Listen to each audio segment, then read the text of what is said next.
다니엘이 이 조서에 왕의 도장이 찍힌 것을 알고도 자기 집에 돌아가서는 윗방에 올라가 예루살렘으로 향한 향문을 열고 전에 하던 대로 하루에 3번씩 무릎을 꿇고 기도하며 그의 하나님께 감사하였더라. 아멘. 아멘. 할렐루야. 할렐루야. 우리 옆에 분 바라보시면서 인사해 보겠습니다. 당신의 얼굴에 빛이 납니다. 인사해 주십시오.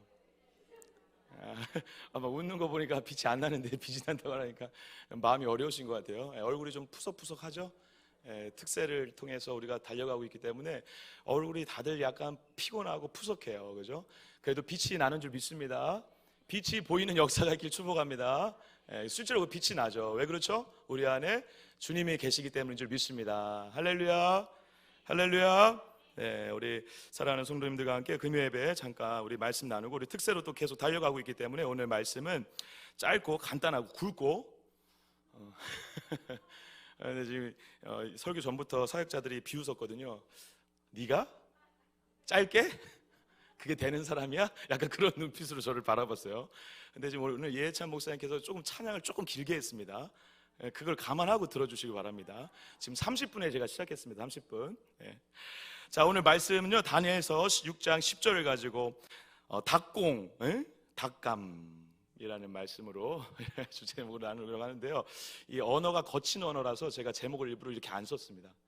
거친 언어를 쓰면 조금 이렇게 조금 불편하시는 분들이 있을 수 있을 것 같아서 여러분 그 축구 어떤 팀이 굉장히 유명한 어떤 팀이 닭공 전략으로 굉장히 유명했거든요. 그래서 리그에서 K리그에서 막 우승도 하고 그랬었는데 닭공이 무슨 뜻인지 아세요? 맞아, 아시는 분 계시네요. 닥치고 공격. 어떤 전략을 따지는 게 아니라 무조건 공격하라는 것입니다. 공격을 하다 보면 어떻게 된다? 자연스럽게 방어도 되고 전략적으로 문마가 다 된다는 것이죠. 그래서 공격을 열심히 하다 보면 실점을 많이 하더라도 한 골 더 넣으면 되니까 약간 그런 전략인 거죠. 근데 저는 이제 그 언어에 약간 착용을 해서 오늘 닭감을 저희들 말씀드리려고 합니다. 뭘까요, 여러분? 네, 그겁니다. 저는 얘기 안 했습니다. 여러분들이 얘기하신 겁니다. 그건데 오늘 왜 그러냐면요, 내일 모레 뭐죠? 추수감사절이죠. 추수감사주일을 통해서 여러분들이 이제 감사절에 대한 하나님의 말씀과 은혜를 나누실 텐데요. 저는 약간 그 감사절을 맞이하면서 여러분들 좀 도전을 드리고 싶었어요. 우리의 감사와 우리의 감사 습관들, 우리의 감사의 본질에 대해서 다시 한번 우리의 감사 생활을 되짚어보고, 그리고 조금 우리의 방향을, 감사 생활의 방향을 좀 새롭게 좀 잡아보고 싶고 또 도전을 드리고 싶어서 이 말씀을 준비했는데요. 왜냐하면 여러분, 우리의 감사를 여러분 잘 따져보고 고민해 보면요, 사실 수준이 너무 낮은 단계의 감사를 하고 있는 경향이 많이 있다는 것입니다. 왜 그럴까요? 예를 들면 어떤 걸까요? 우리가 추수감사, 물론 추수감사를 통해서 하나님께서 한 해 동안 주신 은혜들을 기억하고 하나님을 기억하고 하나님의 은혜를 기억함으로 더 많은 감사로 살아가기 위한 그러한 믿음의 고백과 은혜를 요청하는 날이죠. 그래서 있어야 됩니다. 맞습니다. 그런데 추수감사와 같은 이 행사가 행사로 남을 경우에, 그리고 우리의 일상생활이 감사를 어떻게 하면 고백하고 적기 위한 어떤 일상으로 가지 않고 감사의 고백이 어떤 걸 주신 거에 대한 감사로만 남을 경우에, 추수감사절처럼 한 해 동안 주신 거 그래 감사하지 라는 방식으로 하나님께 감사하는 것은요, 여러분 너무 낮은 수준의 감사라는 것입니다. 왜 그럴까요? 여러분, 세상 사람들도 100만 원을 주면 어떻게 하죠? 감사해요. 100만 원 딱 줬어요. 벌써 미소가 나오잖아요. 생각만 해도 좋은 거예요. 1000만 원을 줬어요. 뭘 주면요, 세상 사람들도 아이고 감사합니다, 할렐루야. 할렐루야 안 하겠지만 아이고 감사합니다 막 그럴 거예요. 당신이요 나한테 이런 돈을, 이런 은혜를, 이런 기쁨을 주시다니 감사합니다. 다 해요. 받으면 감사하는 건 세상도 아는 원리고, 그것은 기본적인 어떻게 보면 예의죠. 예의. 세상의 논리로 생각해 볼 때 주고받는 거, 준 거에 대해 감사하고 받은 거에서 감사하는 것은요 당연한 거예요. 그런데 여러분, 성경에서 말하는 감사는 그런 수준의 감사를 말하고 있지 않다는 것입니다. 받아서 감사한 것은 세상도 다 하는 감사라면, 그러면 하나님께서 우리에게 원하는 감사는 뭐냐? 그래서 우리가 자꾸 실수하는 게 뭐죠? 범사에 감사하라고 하면 자꾸 범사에 늘 감사하라는 그거에 압박이 있어가지고 오늘 내일 그리고 아침 점심 저녁 늘 감사한 거리를 찾아가지고 감사하게 바빠요. 이거 줬으니까 감사하고 저거 해주셨으니까 감사하고 이런 은혜를 주셨으니까 감사하는 방식으로 계속 뭘 받아서 해주신 것에 대한 감사하는 방식으로 살아가고 있다는 것입니다. 근데 여러분 죄송하지만 그러한 방식으로 저와 여러분들이 살아가고 있는데 그 방식은 감사라기보다 세상이 하는 방식으로 다만 우리의 표현을 예의를 기본적인 고백을 할 뿐이다라고 얘기할 수 있다는 것입니다.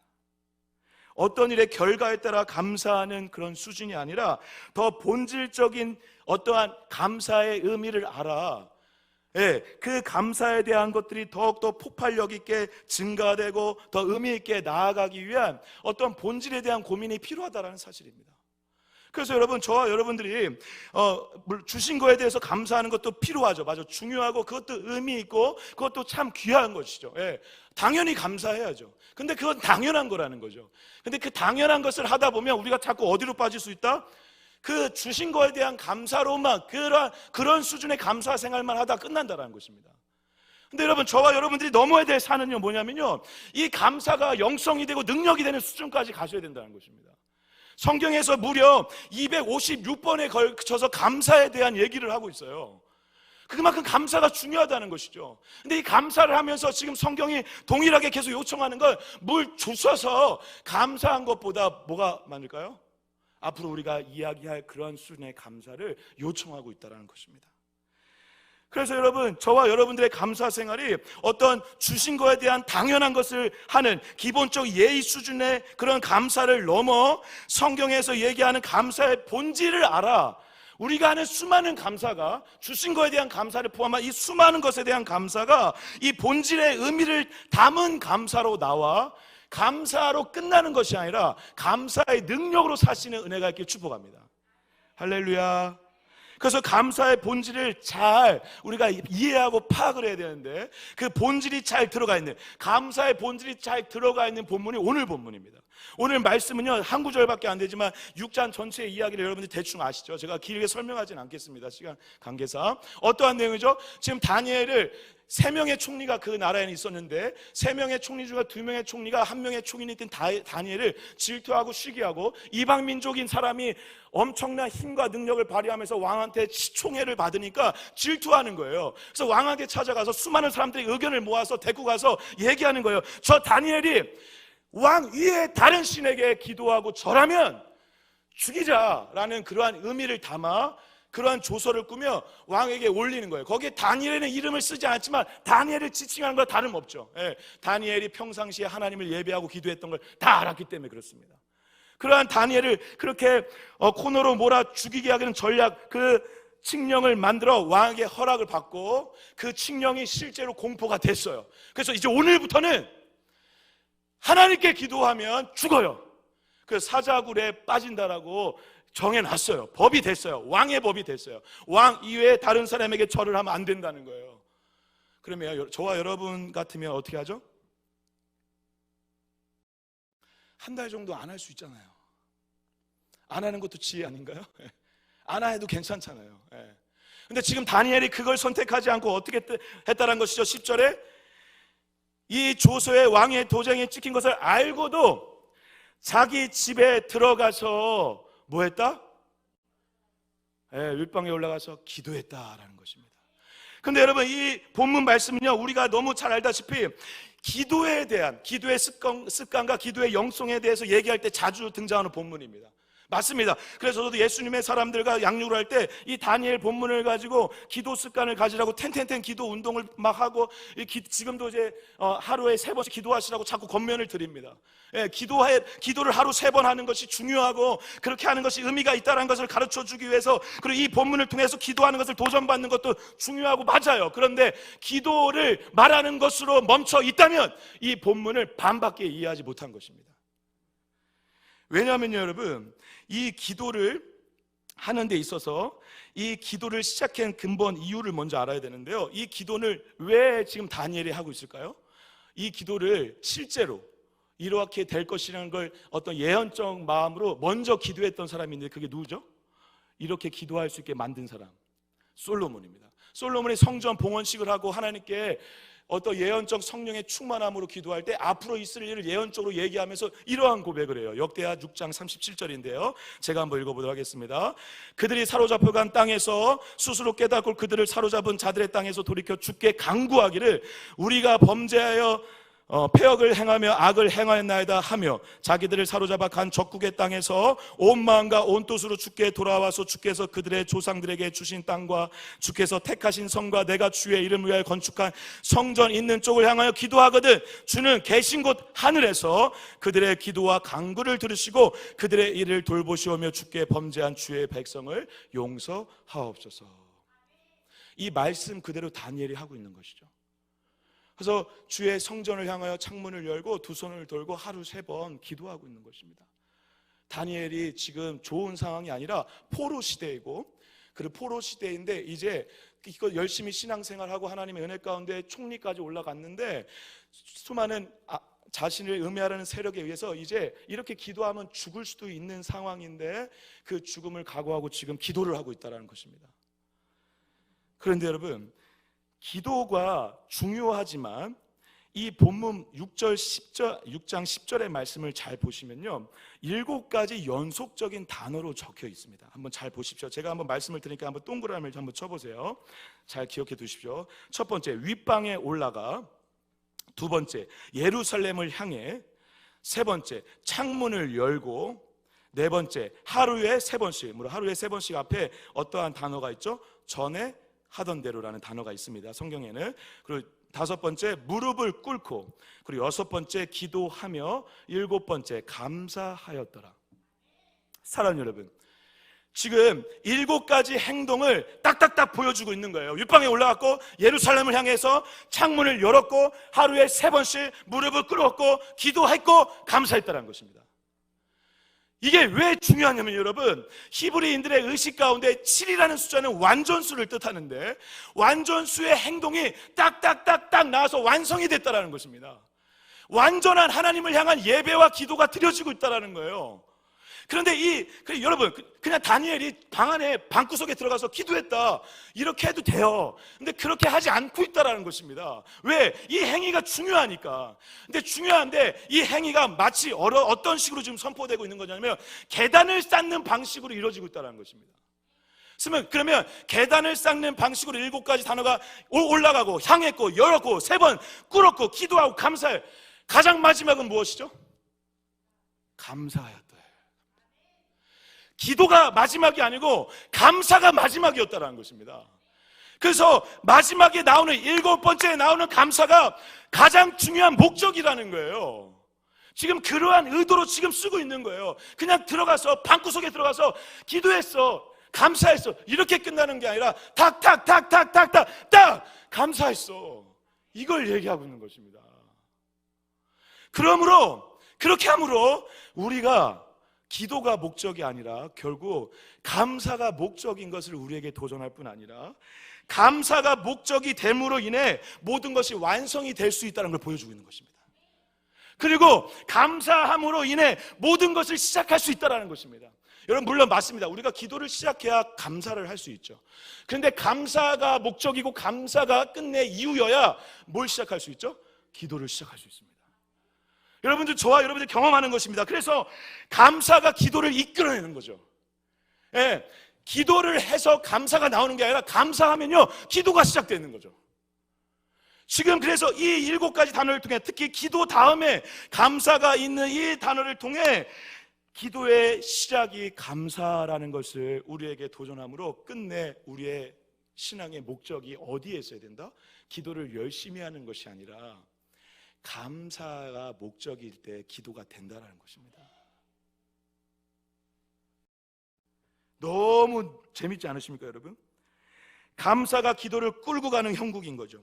이거는 여러분들이 기도 생활할 때 느끼실 거예요. 저도 굉장히 뼈저리게 느낀 사건이 하나 있었는데요. 코로나가 이제 한참 무르익을 때 제가 동관교 오기 전에 이제 청년부 사역을 할 때인데요. 그때 이제 영상으로 예배를 드릴 수 있는 환경이 안 돼서 저희 교회가 청년부가 이제 좀 많이 있긴 했지만 장비가 별로 준비가 안 됐었어요. 그래서 영상으로 들을 수 이런 좋은 카메라가 없었어요. 그래서 영상으로도 예배를 못 드리다가 어느 날 이런 어떤 성김으로 인해서 카메라가 준비되고 영상으로라도 현장은 뭐 말도 안 되고 영상으로라도 예배 드릴 수 있는 상황이 딱 됐어요. 그날 첫째 날 주일에 제가 단에 딱 서서 이제 한 두세 명 청년들 앉아있고 장비를 이제 조절해 줘야 되니까 그 청년들과 찬양 인도하는 찬양 인도자 한 명하고 한 세네 명에서 딱 앉아서 예배를 딱 시작하고 제가 첫 번째 기도로 어떻게 얘기를 했냐면 하나님 감사합니다. 근데 여러분 놀라운 건 뭐죠? 감사합니다 하는데 제가 여러분들이 그 경험하는 그런 그냥 어디론가 쑥 들어가는 그런 느낌, 어떤 임재로 하나님의 품으로 쑥 들어가는 느낌. 감사합니다 했는데 기도가 쑥 들어가는 느낌. 감사합니다 했는데 감사가 끝나는 것이 아니라 감사를 통해 기도가 더 깊어지는 순간, 뭔가 하나님의 품으로, 하나님의 전으로, 하나님의 품 안으로 들어가는 놀라운 경험을 하게 된다는 것입니다. 여러분들이 기도할 때 그렇게 시작할 때 많잖아요. 하나님 감사합니다. 오늘도 저희를 불러주셔서 감사하고, 감사가 시작되면 기도가 시작되고 그 이후에 모든 것들이 다 따라오게 된다는 것입니다. 그래서 감사가 얼마나 중요하고 감사의 시작이 결국 기도의 시작이라는 것을 우리에게 도전하고 있을 뿐만 아니라 여기에 덧붙여서 여러분 이 본문에는 잘 나타나 있지 않지만 결국 감사가 기도뿐만 아니라 우리의 낮아짐과 하나님의 주인 되심을 고백하는 찬양의 시작도 다 감사에서 시작할 수 있다는 것입니다. 그래서 여러분 제가 오늘 본문의 어떤 상황상 길게 설명하지 않겠지만 시편의 말씀들을 여러분 잘 보시면요, 어떤 찬양이나 영광 드리는 일 전에 항상 어떠한 고백을 하는 시가 먼저 나올까요? 감사하는 시가 먼저 나와요. 특히 제5권의 107편부터 150편의 말씀 중에 107편이 여러분 뭐로 시작하는지 아시죠? 여호와께 감사하라, 그는 선하시며 그의 인자하심이 영원하미로다. 107편에 그렇게 시작하고 150편이 어떻게 끝나죠? 할렐루야, 하나님을 찬양하라. 찬양의 기초가 되고 마중물이 되고 시작이 되는 것이 감사라는 것입니다. 그래서 여러분 시편 100편에 이러한 말씀이 있습니다. 제가 이건 개인적으로 제가 오래 받은 말씀이기도 한데 한번 같이 큰 소리로 한번 읽어보도록 할까요? 100편 말씀 읽겠습니다. 시작.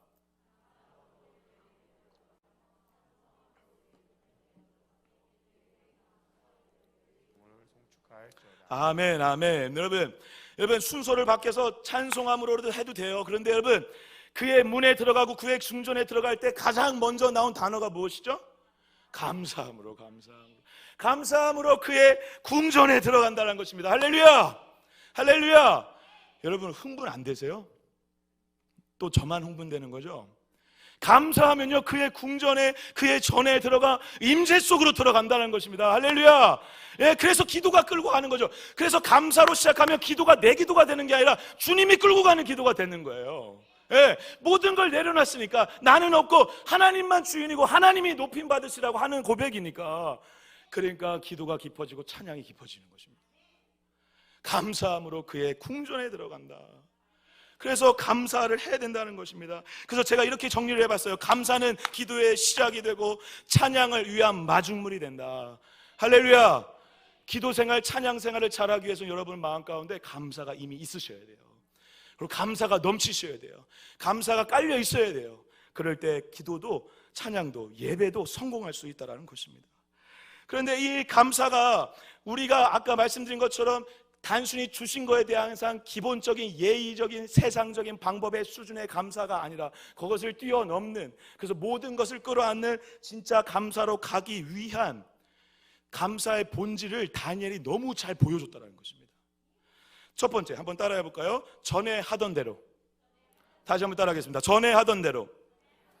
전에 하던 대로.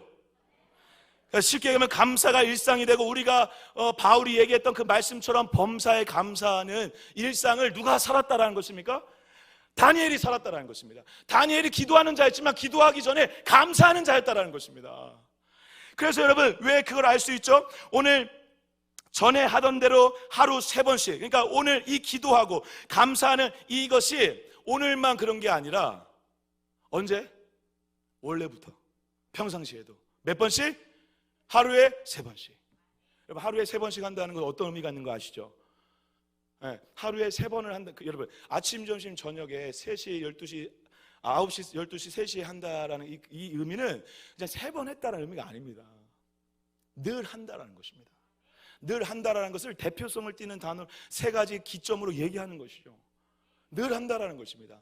늘 범사의 일상이. 그래서 실제로 감사하였다라고 하는 지금 10절 마지막 끝에 감사하였다라는 단어도 우모대라는 단어가 쓰였는데, 이것은 감사하다라는 예다의 능동 분사형이라고 하거든요. 여러분, 능동 분사형이라는 것은 뭐냐면 상황이 계속 반복되고 있다는 것입니다. 다시 얘기하면 전에도 감사했고, 지금도 감사하고, 앞으로도 감사할 것이라는 다니엘의 고백이 담겨져 있다는 것입니다. 그래서 우무대라는 단어를 쓰므로 이 다니엘이 오늘만 갑자기 기도하자가 사자고 해서 이제 건진받기 위해서 하나님한테 잘 보이려고 싸바싸바 하려고 감사하는 게 아니라 원래 감사가 삶이고 일상이었다는 것입니다. 그럴 때 뭐가 된다고요? 감사가 능력이 된다라는 것입니다. 그럴 때 감사가 기도를 끌고 오고 찬양을 끌고 온다는 것입니다. 재밌는 사실이죠. 그래서 전에 하던 대로 감사가 일상이 되는 방식으로 살아야 된다는 것을 다니엘이 우리에게 도전하고 있는 것이죠. 그런데 여러분, 2번째 한번 따라해 보겠습니다. 창문을 열고, 더 큰 소리로 따라하겠습니다. 창문을 열고. 네, 창문을 열고라는 것은 쉽게 어떤 의미가 아니라 공개적으로 드러낸다라는 것입니다. 여러분, 기도하러 가는데 감사하는데 창문을 닫을 수도 있잖아요. 그리고 마음으로만 해도 되잖아요. 근데 그렇게 하지 않았다는 것입니다. 의도적으로 어떻게 했죠? 창문을 열고 모두가 알게, 모두가 소리를 듣고. 예, 아마 다니엘을 수종드는 종들이 있었다면 아마 다니엘이 기도하는 걸 다 들었을 거예요. 그 이방 민족의 시기 질투하는 그런 나쁜 사람들도 다니엘의 기도를 들을 만큼 하나님께 어떠한 방식으로 감사했다? 공개적으로 감사했다는 것입니다. 여러분, 히브리어로 아까 잠깐 말씀드렸는데요, 감사하다라는 원어가 예다입니다. 예다가 원래 어떤 의미가 있냐면 던지자의 의미가 있습니다. 그래서 저희 할머니가 갑자기 생각났는데요, 저희 할머니가 어렸을 때 저한테 병철아, 예따 먹어라, 그래서 이렇게 던지잖아요. 기억하기 편하죠? 예따, 던지다. 이 의미가 원래 감사의 본질적인 의미라는 것입니다. 던진다는 것입니다. 마음에 감사한 게 있어서 잘 품고, 주님 감사합니다, 나만 알아야지, 할렐루야. 이게 아니라 하나님이 이렇게 하신 걸 너무 감사합니다. 우리 친구 누구누구요, 오늘 하나님이 이러한 일을 하셨다, 너무 감사해, 할렐루야. 고백하고 던지라는 것입니다. 표현하라는 것입니다. 그게 진짜 감사라는 거예요. 예, 물론 마음속에 말하기 어려워서, 그리고 부끄러워서, 혹은 표현하기 어려운 상황들이 있을 수 있어요. 그런 것까지 억지로 하라는 건 아니지만, 감사의 의도가 어디 있다? 품는 게 있는 것이 아니라 밖으로 내보내는 데 있다는 것입니다. 다니엘이 지금 그걸 하고 있는 거예요. 던지고 있다는 것입니다. 속으로 되뇌어서 다짐하는 그런 차원의 감정의 문제가 아니라 모든 사람 앞에서 표현하는 방식으로 감사를 할 때 진짜 감사가 시작된다는 거예요. 그럴 때 감사가 능력이 되고 영성이 된다는 거예요. 우리가 자꾸 감사 훈련을 하면서 노트를 쓰잖아요. 좋아요, 노트 써야죠. 그거라도 해요. 너무 안 하니까 노트라도 쓰는 거죠. 노트를 쓰면서 감사의 본질로 나아가야죠. 어떤 본질로 나아가야 된다고요? 그게 일상이 되고 표현이 돼야 된다는 것입니다. 감사 노트 100날 써보세요. 죄송합니다, 감사 노트 많이 쓰시잖아요. 100날 써보세요. 안 돼요. 표현하셔야 돼요. 고백하셔야 돼요. 이것을 다른 사람들 앞에서 부끄럽지만 말을 해야 돼요. 그러는 가운데 감사의 고백을 하나님도 들으시고 상대도 들고 우리 모두가 들을 때 감사가 완성이 된다는 것입니다. 그래서 중요합니다. 창문을 열고 감사했더라. 적극적인 감사의 표현을 하신 저와 여러분들 되시기 주님의 은혜를 축복합니다. 마지막 따라해 보겠습니다. 따라하기 전에 제가 잠깐 이 얘기를 드리겠습니다. 그런데 여러분, 창문을 열고 전에 하던 대로 이렇게 일상이 감사가 되면 고백이 되게 했던 이 다니엘의 고백이 여러분 쉬운 일은 아니죠. 왜 그렇죠? 아까 말씀드린 대로 지금 이렇게 지금 감사하고 있는 걸 다시 한번 누군가 보면 어떻게 되는 거죠? 이제 죽어요. 사자굴로 들어간다고요. 사자굴로 들어가는데 사자굴의 죽음을 눈앞에 두고도, 죽음을 각오하고도, 그걸 다 알고도 다니엘이 감사를 했어요. 여러분, 이게 이해가 됐어요? 이게 가능한 일입니까? 이렇게 하는 게 쉬운 겁니까? 이렇게 하는 것이 일상적인 겁니까? 아니에요. 그래서 감사의 진짜 중요한 본질을 지금 다니엘이 보여주고 있다는 것입니다. 진짜 감사를 하고 있다는 거예요. 죽는데 감사를 하고 있습니다. 근데 왜 이렇게 할 수 있는 것이고, 도대체 무엇을 감사하고 있는가를 우리가 고민해 봐야 된다는 것입니다. 세 번째 한번 따라해 보겠습니다. 그 힌트가 여기 나와 있습니다. 따라하겠습니다. 그의 하나님께. 다시 한번 따라하겠습니다. 그의 하나님께. 오늘 제가 가장 말씀드리고 싶은 부분이 이 부분인데요. 사실 지금 이 본문을 6장 10절을 한번 잘 보십시오. 기도하며 그의 하나님께 감사하였더라. 여러분, 그의 하나님께가 없더라도 문장이 완성이 원래 돼요. 이해가 되세요? 네. 근데 그의 하나님께를 의도적으로 넣었어요. 근데 넣는데 의도적으로 넣으면서 의미가 사실 어떤 의미냐면, 하나님께 감사한다, 우리가 일상적으로 하는 그런 표현이 아니라 하나님에 대하여 감사한다는 의미입니다. 이해가 되십니까? 좀 뉘앙스가 다르죠. 하나님께 오늘 이러는 게 감사합니다 이렇게 고백하는 게 아니라 하나님에 대하여 감사한다는 것입니다. 뭔가 다른지 아시겠죠? 쉽게 얘기하면 여러분, 지금 하나님께 감사하는데 목적어가 없다라는 거예요. 무엇을 그게 없어요. 그러면 뭘 감사하고 있을까요? 하나님에 대해서 감사하고 있다면 무엇을 감사하고 있는 것입니까, 여러분? 하나님을 감사하고 있는 것입니다. 다니엘이 이제 죽을 수도 있는, 그래서 오늘 아침 주셔서 감사합니다, 오늘 아침밥 주셔서 감사합니다, 그런 감사를 하루에 3번씩 일상적으로 창문을 열고 했던 게 아니라 하나님을 감사했다는 것입니다. 하나님의 존재를 감사했다는 것입니다.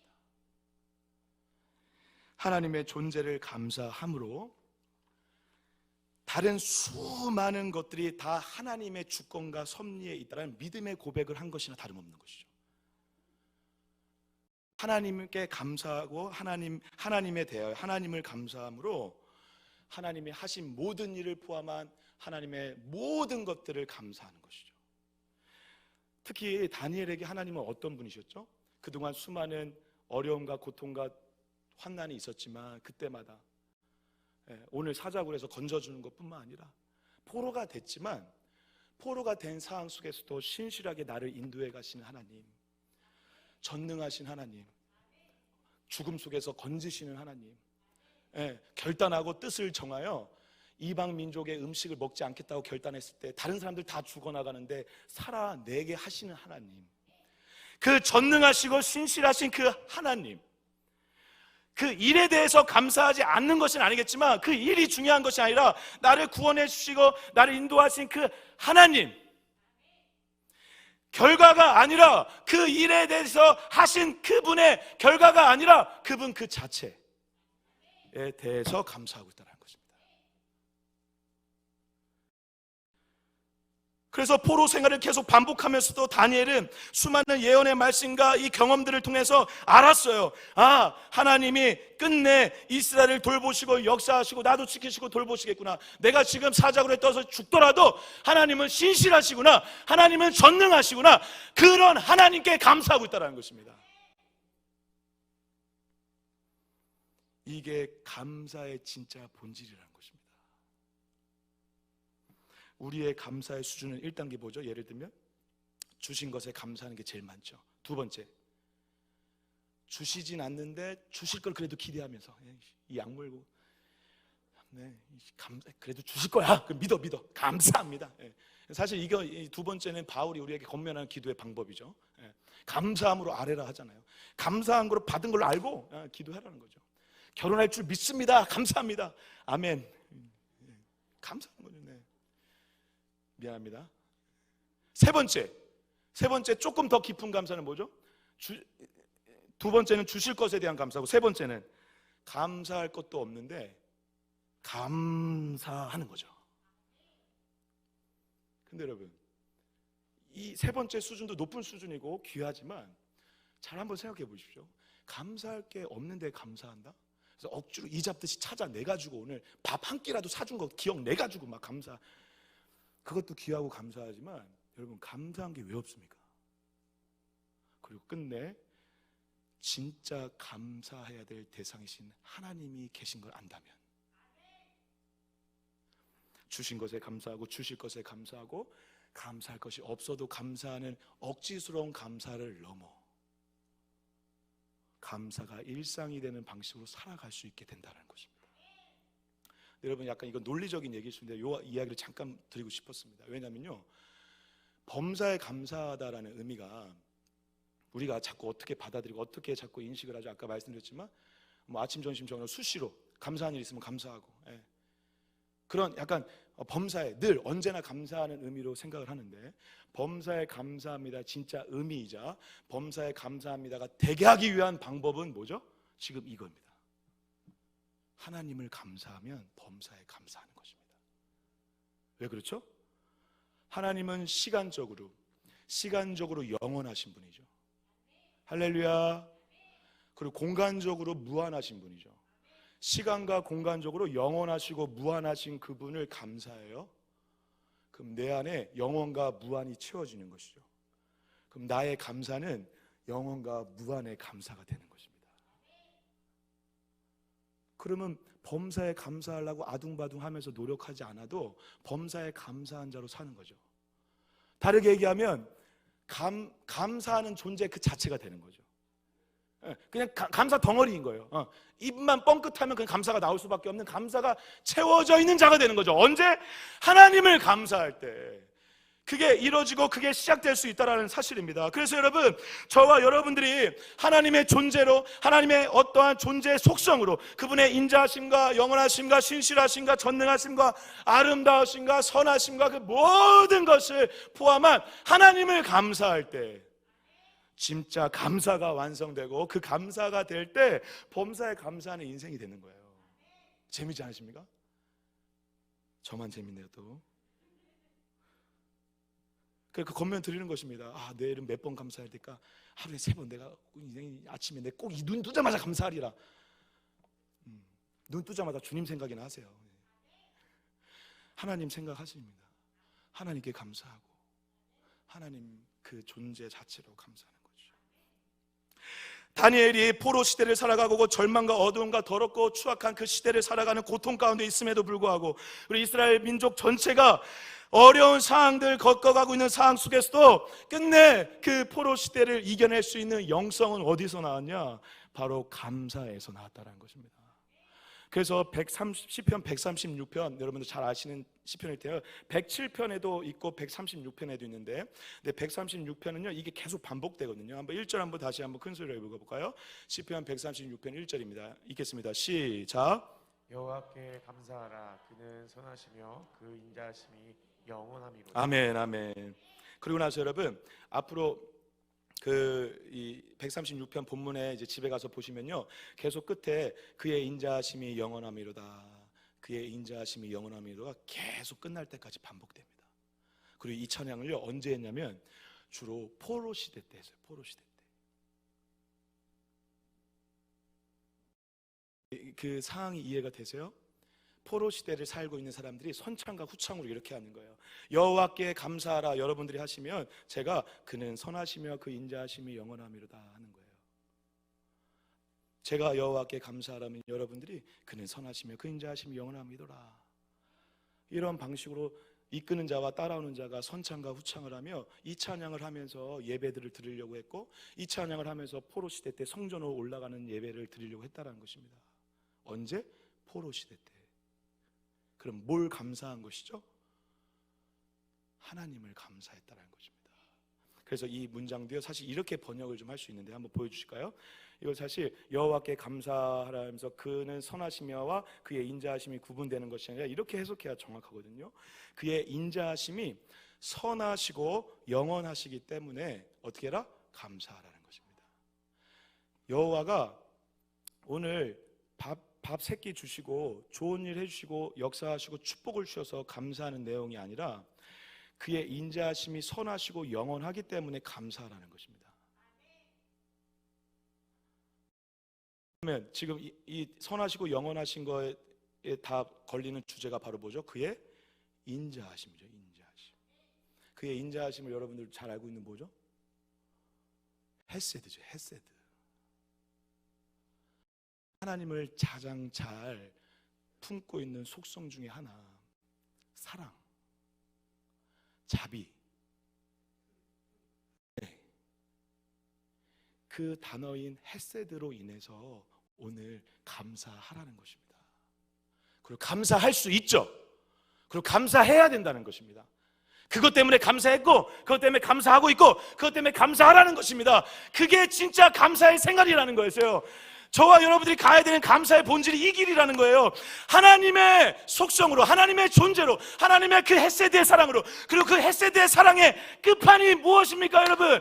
저와 여러분들을 위해서 이 땅에 하나님이 인간의 몸으로 오셔 십자가의 죽으심으로 모든 피를 쏟아 우리를 구원하신 그 사랑, 십자가 때문에 감사하는 거, 그게 진짜 감사 생활이에요. 그것이 그리고 감사의 본질이고, 그렇게 될 때 우리 모두가 진짜 감사의 영성과 능력과 실력으로 은혜로 살아가는 자들이 될 수 있다는 사실입니다. 감사하려고 하는 존재가 아니라 내가 감사를 할 수밖에 없는 하나님으로 꽉 채워진 존재라는 것을 알아. 하나님의 존재를 감사할 뿐만 아니라 하나님의 존재로 내가 구원받은 존재라는 것에 감사함으로, 내가 뭘 받아서가 감사한 것이 아니라 하나님의 헤세드의 사랑을 받은 자이기 때문에 감사하다는 방식으로 감사하셔서 여러분들과 저의 모든 발자취가 범사의 감사가 일상이 되는, 그리고 범사에 감사하다가 실력이 되는, 그리고 범사에 감사하다의 영성으로 끝내 모든 포로 시대를 넘어 추방에서 해방의 시대를 경험했던 그들의 인생이 저와 여러분들의 인생이 되기를 주님의 이름으로 간절히 축복합니다. 감사가 결국 우리를 해방시킬 겁니다. 십자가의 사랑에 대한 감사의 존재가 되고 감사 자체인 하나님을 감사하는 이 말씀을 묵상하면서요, 제가 지난 주간에 잠깐 우리 사랑하는 어떤 집사님을 신방하고 오면서 그 여종이 지금 그렇게 살고 있구나라는 것을 보게 되었습니다. 저희 사랑하는 저희 교육의 어떤 집사님께서는 수차례 항암 치료 이후에 이제 결론이 이제 가능성이 없다라고 결론을 지었습니다. 병원에서. 그리고 병원에서 더 이상 오지 마라. 올 필요가 없다. 왜냐하면 항암 치료를 받아야 그래도 좀 더 살 수 있는데 항암 치료 받는 것 자체에 몸이 안 되는 거죠. 여러분들 아시겠지만 항암 치료 자체가 너무 고통스러운고 몸이 감당이 안 되고 건강하지 않으면 항암 치료도 받을 수가 없습니다. 그러니까 어떻게 보면 항암 치료 자체를 받을 수 있는 것도 은혜죠. 그런데 그 집사님이 이제 얼마 전에 병원에서 포기를 하고, 그렇지만 가족들과 상의한 다음에 그래도 한번 마지막으로 다시 한번 도전해보자 해서 1%도 안 되는 가능성을 붙잡고 항암 치료를 다시 시작했습니다. 그래서 항암 치료가 이제 한번 끝날 때 너무 고통스럽고 힘들어서 너무 두려워서 저희들한테 전화하고 기도 부탁하시고 우리 담임 목사님께서 기도해 주시고 계속 그러면서 이제 며칠이 지났습니다.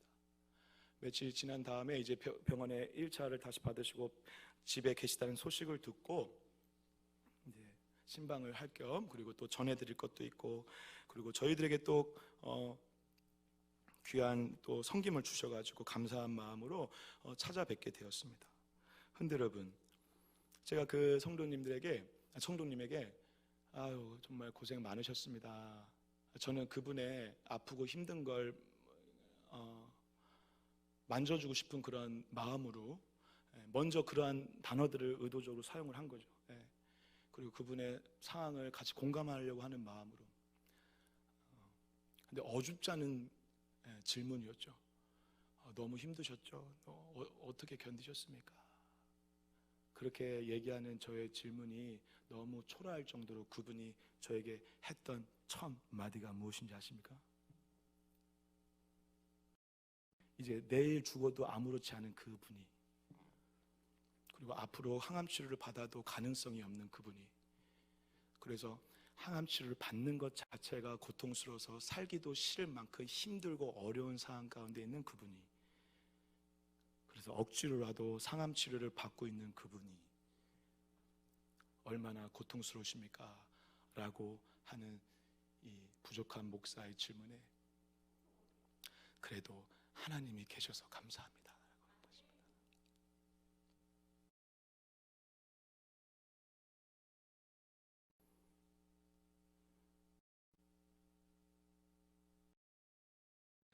저와 여러분은 어떠한 감사 생활을 하고 계십니까?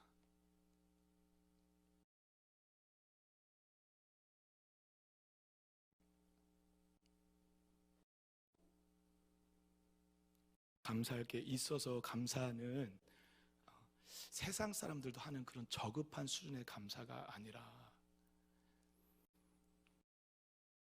하나님이 계셔서 감사합니다라고 고백하는 그 감사 생활을 하고 계십니까? 만약에 제가 그분의 입장이라면 저는 자살했을지도 모르겠습니다. 너무 고통스러워서. 그분의 고통이 너무 큰 증거 중에 하나는 신발을 자기는 벗고 들어갔다고 생각했는데 자고 있다가 일어나 보니까 신발이 그냥 신겨져 있는 것입니다. 발에 감각이 없는 거예요. 감각이 없어서 신발을 벗었다고 생각했는데 신고 들어와서 잠을 자고 있는 거죠. 발이 퉁퉁 버있고 얼굴이 버있고.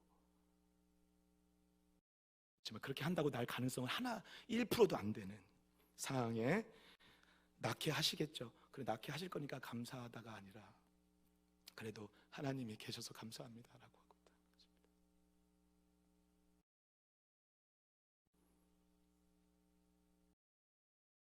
죽음을 기다리는 그 사람에게 감사는 그의 인생의 전부의 고백이었습니다. 그 존재 자체가 감사하는 존재였고 그 존재 자체가 감사를 통해 수많은 은혜를 누려 그 시간을 이기고 견디고 승리한 인생의 표본이 됐다라는 사실입니다. 부끄러운 얘기지만 그분이 저희 사역자들에게 감을 섬겨주셨습니다. 감을. 좀 아이러니하죠. 제가 그 감 선물을 그 신방 갔다 온 저녁날에 이렇게 깎아 먹는데 왜 이렇게 눈물이 나는지 모르겠습니다. 그리고 너무 부끄러운 거예요. 저도 감사 노트를 쓰거든요. 근데 제 감사 노트를 보면요, 오늘은 이래서 감사,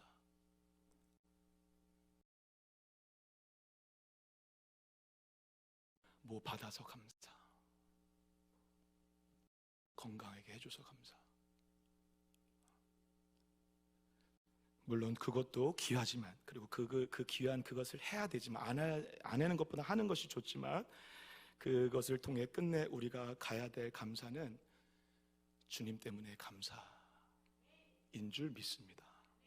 그리고 그 감사를 통해, 진짜 감사 생활을 통해 저와 여러분들이 이 땅에 포로 시대로 살아간 같은 고통과 어둠의 시대를 살아간다 하더라도 끝내 웃을 수 있고, 끝내 승리할 수 있고, 끝내 다니엘처럼 다시 일어나고 하나님을 바라보고 만나고 천국을 들어가는 기쁨과 역사를 경험하는 그러한 감사 생활로 이어지기를 주님의 이름으로 간절히 축복합니다.